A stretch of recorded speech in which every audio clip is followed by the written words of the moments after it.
Philippines. She says she submitted her sworn statement to the NBI upon the advice of President Rodrigo Duterte following a meeting on July 26. Tish presented to us bank and other real property documents under the name of the COMELEC chairman. We have reached out to the COMELEC chairman to air his side on the issue. He initially agreed for an interview within the day. His initial reaction in the issue was that it's a case of blackmail and extortion. Joining me now are Patricia Bautista's lawyers. We have Attorney Bernard Aniag and Attorney Jan Robert Beltehar. Gentlemen, thank you so much for coming over. Thank you for having us, Pinky. Let me begin with that. She executed an affidavit after meeting President Rodrigo Duterte. Yes, that's correct, Pinky. So Mrs. Bautista was able to arrange a meeting in Malacanang with the President through the intervention of her friends.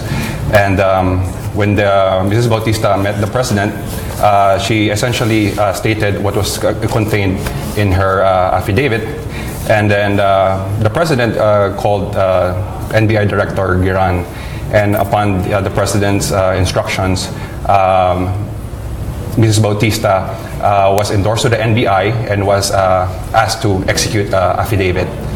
Question is, why did you have to go to the President? Well, Pinky, because you have to understand that the documents and information that Mrs. Bautista uncovered are not just simple documents. This contains substantial amounts of money, properties, and assets which are purportedly undeclared. So she didn't know what to do with these documents, and she wanted to come out to the proper authorities. And the person that he thought of was the President, because as we know, the President has a very staunch campaign against illegal drugs and government corruption. So she thought that the President was the best person to give these documents to. And so hence she executed this affidavit, Attorney. Yes. In addition to that, I might add from what Attorney Aniag said, according to Mrs. Bautista, her husband holds it as an article of faith that he has enough clout to influence several prominent officials in the land, for example, judges, justices, even the ombudsman and senators. So Mrs. Bautista was left with no choice but to go to the best person to give these pieces of evidence, to make him look at it, and to evaluate what she can do. We were able to speak to Patricia Paz Bautista. Let's listen to some of the things she said. Let's start with this. It's like, I don't know how big this is. I don't know where the money comes from. All I know is that there's a lot of it. And it shouldn't be there. She talks about a lot of money that's not supposed to be there. Let me quote a portion of her affidavit, which we have right here with us. Most of what obviously is here was part of that interview with Tish, whom her friends call her Tish. Let's start with this. She says, one day when Andy was at work, I accidentally found the documents I mentioned below laying around in our house, including cash, gift wrap, sitting in a bag in our living room. Let's listen to what she said. I don't know where the money, somewhere in November, I found a gift-wrapped cube in a supot in the living room. And so I thought, okay, this is an early Christmas. I don't know, right? But there was no card. So I held it and it's like, okay, it feels weird. So I opened it, 3 million pesos. Can you tell us more about that? Well, I think that that's what really happened, that Mrs. Bautista just saw in their house lying around a bundle of money, gift wrap. And then, of course, it's very unusual for you to see that kind of item lying around in your house, especially when you have 4 children in your house. So I think that was one of the things that started her to question about all these things that she's been hearing from her friends and relatives about Andy's alleged misdealings. So she was hearing something about her husband prior to, and then she saw this supposed cash amounting to 3 million pesos. Yes, that's correct. That's it? Just in the living room? Just there? Oh, no, but because as stated by Mrs. Bautista, the additional items that she found, the documents that she found, were all over the house. So it was not only limited to this the money that she found, but she found other papers and documents and other bank documents as well. And we're going to go to that because the time we spoke to her, on a table, there were passbooks, there were checkbooks, and there was a photocopy of a check, or 2 checks at least. Let's listen again to what she said about this. This is one bank branch, one. Okay? Andy Salen is 176 million for this year, or last year. Just this branch alone, in this small rural bank, he has 200 million pesos. The other branch was another 100 million. So there's 300 million in this bank. There are, you can see, I think there are about 32 passbooks. If you're wondering if his name is on it, his name is on everything. It's joint with family members. I think I have one account here. I don't think I ever signed for it, so I don't know how they got my signature. Maybe it's not even my signature. What's that really all about? What bank is that? She's talking about a branch attorney with just one bank. Did she say, just to be accurate, did she say around 300 million pesos? That's actually accurate. So in one branch, which is near their place of residence, if you examine the passbooks and sum up all the amounts, it comes close to around 200 plus million pesos. That's just for one. Which bank is this? It's the Luzon Development Bank. Okay. But that is for only for the Taguig branch. But there's also a Luzon Development Bank in Makati, which is also under the name of the chairman. In total, how much was it? How much is deposited in that bank, in that particular bank? More or less, it's around that 300 million pesos. Were there other banks that she mentioned consistent with her affidavit? Yes, there are also, apart from the LDB, there are also other bank accounts of varying amounts. And also, I believe that there were also some certain bank accounts that were not included here because we still have to verify the accuracy of these accounts. Because this is her executed affidavit, Yes, I'd like you to enumerate to me the other banks, if you can, please. Okay. That she claims. Okay. So apart from the Luzon Development Bank, there is also bank accounts in the Rizal Commercial Banking Corporation, or CBC, and Hong Kong Shanghai Banking Corporation, HSBC. That's it. Are these unusual? Well, it's unusual, Pinky, because these bank accounts are under the name of the chairman or jointly with the family members. And again, if you add up all these, the total of all these bank accounts, they will bore a very, very substantial amount. And as Mrs. Bautista mentioned, that the chairman only declared around 176.3 million in his 2016 SALN, which is a far cry from the documents, the amounts of the documents that we saw. If I were to ask you, in this affidavit, how much is he supposed to be worth, including all the banks that you enumerated here in this affidavit, and even real properties? How much is he supposed to be worth, approximately? Well, approximately, the bank accounts, the numbers already here, but of course we have also here real properties that we have. Mrs. Bautista mentioned, based on her assessment with the real properties as well as the offshore accounts, it might be close to or more or less to 1 billion pesos. You talked about the offshore accounts, also part consistent with this affidavit. Yes. She spoke to us about that as well. Let's listen. 3 offshore accounts. One of them, there's a portfolio, at least just the investment part of it, but I don't know how much is in the savings part of it, because I just saw like the portfolio part. But the other 2, one is a British Virgin Islands one, and one is Brunei. I don't know what the amounts were. All I know is that he has the articles of incorporation of these offshore accounts. I saw emails, and apparently he has property in California that I never knew. he has properties in the fort that I never knew.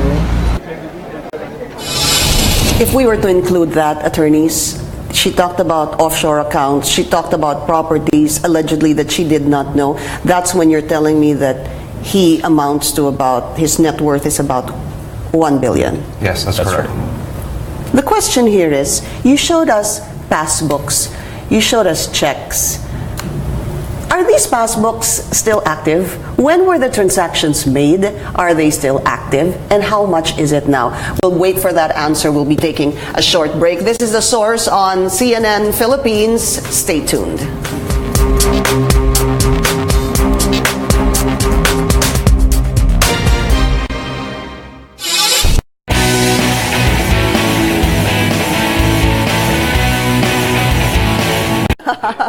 Again, the attorneys of Patricia Bautista. What's important to find out is you can present the documents, the passbooks, but the question is, when were the deposits made?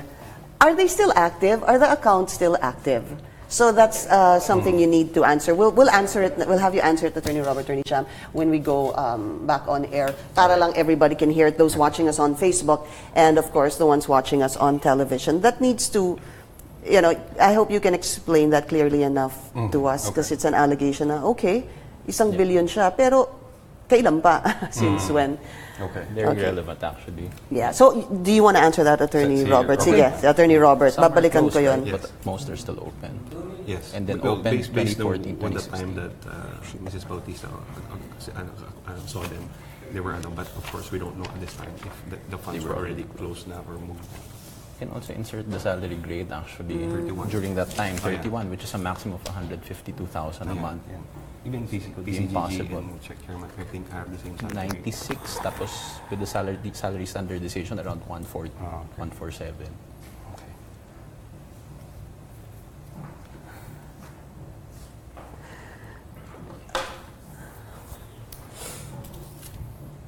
Yes.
You're watching The Source on CNN Philippines. Our guests today, Patricia Bautista's lawyers, Attorney Bernard Aniag and Attorney John Robert Beltejar. Attorneys, you were talking about Chairman Bautista's sal-in in 2016. You said that the amount was at 176 million pesos.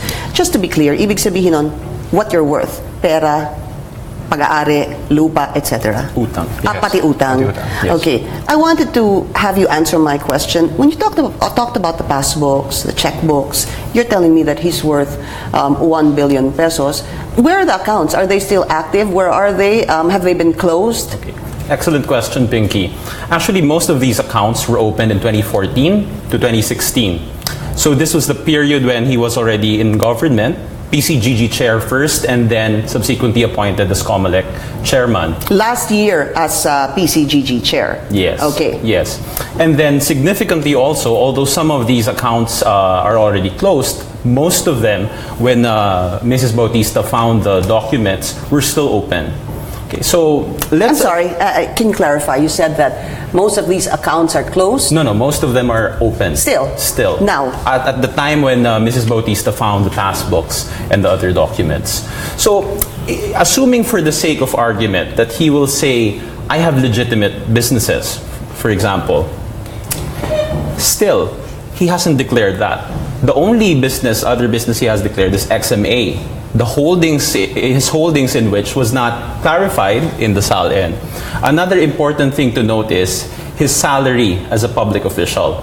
When he was at PCGG chairman, the highest that his salary could go was around 147,000 a month. Highest. That's the highest already. He started with something like 96,000. And then as COMELEC chairman, he has a salary grade of 31, which is the highest salary he can get for that is 152,000 pesos a month.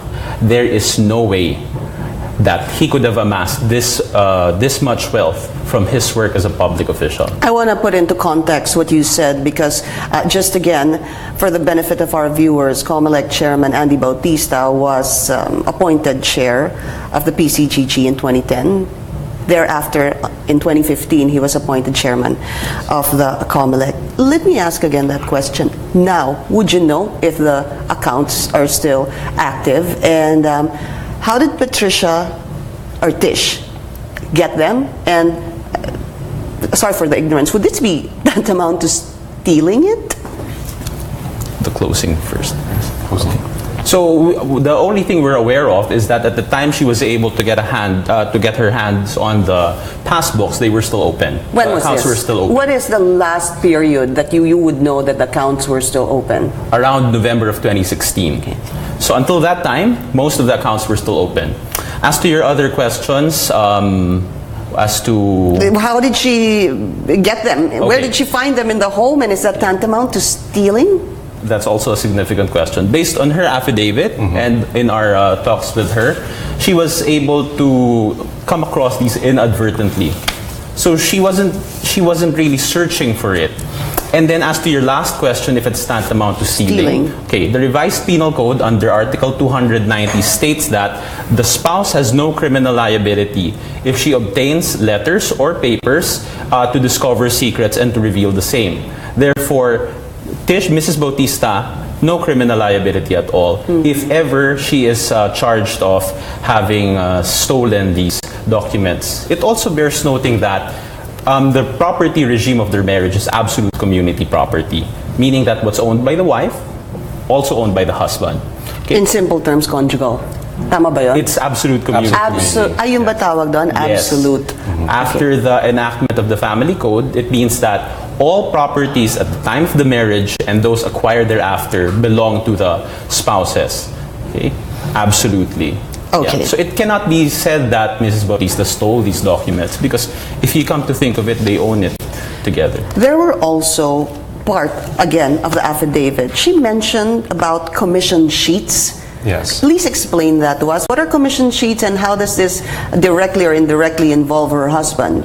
Well, based on the document that Mrs. Bautista discovered along with the others, she noticed that there were this sheet that would show that these are like the billable hours of the lawyers who work on a particular client. So based on this table, the names of the clients are mentioned there, and also the initials of the lawyers. So apart from this tally sheet, there were also checks that Mrs. Bautista found. Sorry, before we go to the check, attorney. Yes. So what's the significance of commission sheets? How does this relate to the chairman? Well, what is it? Well, according to the affidavit of Mrs. Bautista, this commission sheet would show that the chairman might have possibly received commission for the clients that are stated in this sheet. That I think there was a law firm that was handling these cases, and for what they bill these clients, that the chairman would get a certain percentage out of that bill. But where is that coming from? Who is giving the commission? Based on Mrs. Bautista's, it's attorney Nilo Divina, the law firm of the Divina Law Offices. His law firm owns these commission sheets. Sa kanila galing yung commission sheets. Tama ho ba? Well, we don't know, but because what's for certain is that this commission sheet was found together with the other documents that Mrs. Bautista discovered. Okay, so she found the commission sheets in her home, and I have to repeat the question: How does it involve the chairman? Forgive me, I'm not getting it. Yes. Can you give me a clearer answer, or is it unclear? Yeah. No, but what we figured out, what Mrs. Bautista figured out based on the documents, that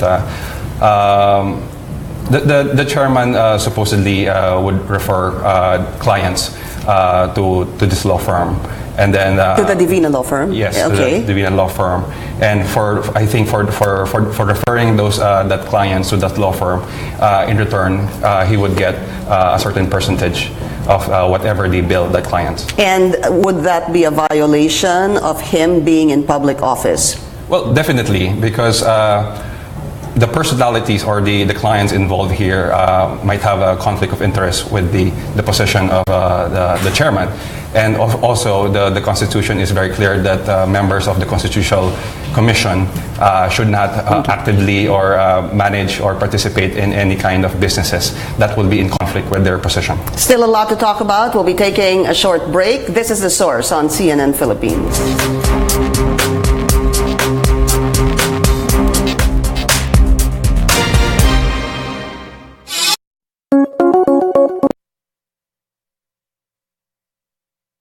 Another 8 minutes. Okay. I'll talk about some more part of her affidavit, especially because we're still live on Facebook, and just to also let the public know that your client also filed a case of VAUSI, or the Violence Against Women and Children. So we need to talk about that too, when it was filed, why she filed that. And of course, why she's doing this, di ba?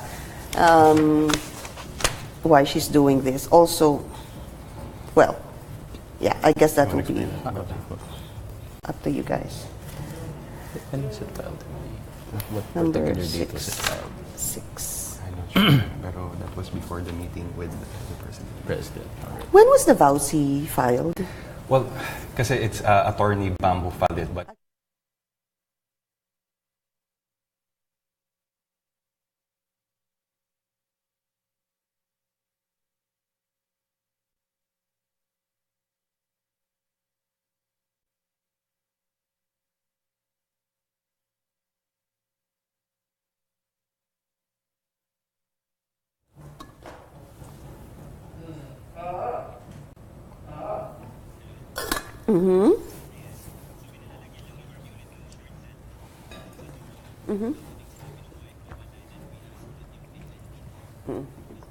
But you also have the names of our guests for thank you. Okay, how many minutes? Wala na, no? 5 na lang siguro. Okay, we have 5 minutes. Not giving support. Hindi.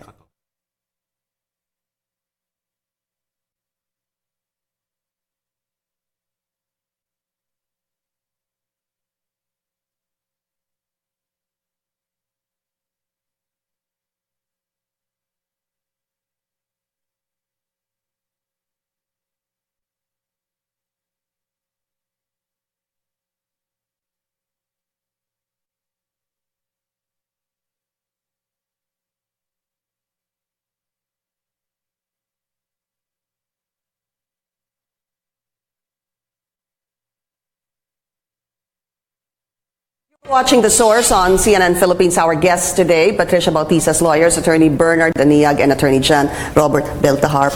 I wanted to refer to this affidavit again. She says, I want to make a distinction of the clean and dirty money that forms part of our conjugal property as husband and wife. Tell us more about this. What exactly does your client want? Well, our client, Ms. Bautista, what she really wants is to protect the integrity of the family, meaning her and the children, especially. She doesn't want her children to grow up in an environment where they're accused of benefiting from proceeds of what may be deemed ill-gotten wealth. So for her, the most important thing really, protect the children, protect the reputation of the family. But also, is it clear to us that it's also obviously a financial settlement that Tish wants, or Mrs. Bautista wants? Well, the problem here, Pinky, is because that there are two separate cases that happening here. Because to tell you that there was a settlement negotiation, but for obvious reason it failed because what's being offered by the chairman's camp was a far cry from what Tish wanted. But that is different from what Mrs. Bautista is stating in her affidavit. So it's not the settlement issue is not really dependent of her coming out with this affidavit at all. Let's listen to what she said. I don't want to come out like I'm complicit because that was the thing, there was a settlement, except that for me to be able to get the settlement, I had to sign a document that would make me complicit. My whole objective is to have peace, this is maybe the most ineffective way to have a peaceful life, but this seems to be the only recourse at this point. But, I don't want any lawsuits, I don't want any of that, right? I just want to be with my children and just live in peace. And each time she talked about her children, she paused talking to us because she can't begin to imagine the kind of effect this would have on their 4 children. Let's listen to what Patricia Bautista said. I'm worried about my kids also because if somebody else goes off and runs after or whatever, and I'm sure I'm not the only one that knows about all of this, right? I mean, I just chanced upon all of this in my house. My kids, they may be bullied, or your family is like this. One person has to at least come out, one parent has to say no, And if you have children, as difficult as it is because, they're still young, and I'm sure they maybe won't understand all of this, and I will take the risk of damaging them in some way. But for me, knowing children, more than what you tell them, it's what you show them. What is the end goal, attorneys? What do you hope to achieve from the executed affidavit for your client? Well, as mentioned earlier, Pinky, because of the magnitude of the information and the documents that Mrs. Bautista found, she just wanted to bring this out to the proper authorities. As you know, that Mrs. Bautista is not using this as a leverage for any kind of settlement, because if that were the case, then we would have waited for any reaction on the chairman's side, how they react to the expose that Mrs. Bautista wants. But the case is that we already filed a case for violence against women, VAUSI. Violence against women and children. Yes. So where we asked for support from the chairman, because from the time that Mrs. Bautista was able to get hold of these documents, and according to Mrs. Bautista, she was financially cut off support for her and their children. And to tell you also, Pinky, the VAUSI case was filed ahead of any meetings with the president. So if there are any allegations of motive or ulterior motive here, that there are extortion, that we are blackmailing, that's not the case. So this, I think this is Tish's way of her moral obligation as a concerned citizen, because given what she uncovered, what she learned, when we explained to her what the ramifications of all these documents, then she realized that she has to go out and expose these documents. Are you at liberty to tell me how much she's asking for dun sa VAUSI?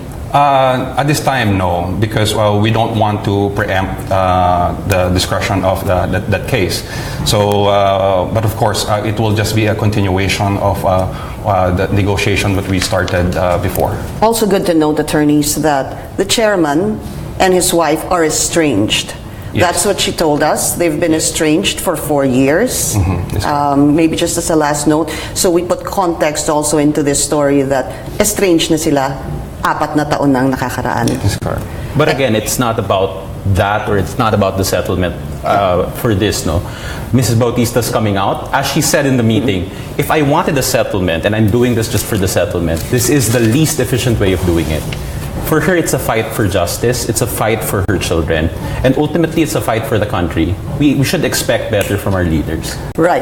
Thank you, Attorney Bernard Aniag and Attorney Jan Robert Beltejar. Again, in a sworn statement to the National Bureau of Investigation last week, the wife of Commission on Elections Chairman Andy Bautista says the COMELEC chief may have acquired questionable wealth while in public office. 47-year-old Patricia Cruz Bautista, also known as Tish, met with select members of the media, including CNN Philippines, and we have reached out to the COMELEC chairman to air his side on the issue. His initial reaction was that this is a case of blackmail and extortion.